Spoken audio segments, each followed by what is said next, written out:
আপনি কি জানেন, একদিন রাস্তায় এক আন্টিকে জিজ্ঞাসা করলাম কয়টা বাজে, আন্টি বলল বলবো না।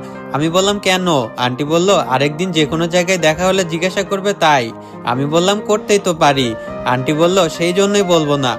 আমি বললাম কারণটা কি? আন্টি বলল এই ধরো, এইভাবে কথা বলতে বলতে আমরা পরিচিত হব, হঠাৎ আমার বাসার সামনে দিয়ে যাবে, চোখের সামনে পড়লে বাসায় আসতে বলবো ভাতিজার খাতিরে, বাসায় এনে বসতে দিব, তারপর চা এনে দিব। এরপর তুমি বলবে চাটা দারুণ হয়েছে, কে তৈরি করেছে? আমি বলবো আমার মেয়ে। তারপর তুমি বলবে দেখি আপনার মেয়েকে, এত ভালো চা যিনি বানান তাকে একটা ধন্যবাদ জানাই। তারপরে হাই হ্যালো এইসব হবে, কিছু কথাবার্তা হবে। তারপর মাঝে মাঝে আমার বাসায় আসতে থাকবে। একসময় ভালোবাসা হবে, তোমার মিষ্টি কথায় আমার মেয়ে তোমার প্রেমেও পড়তে পারে।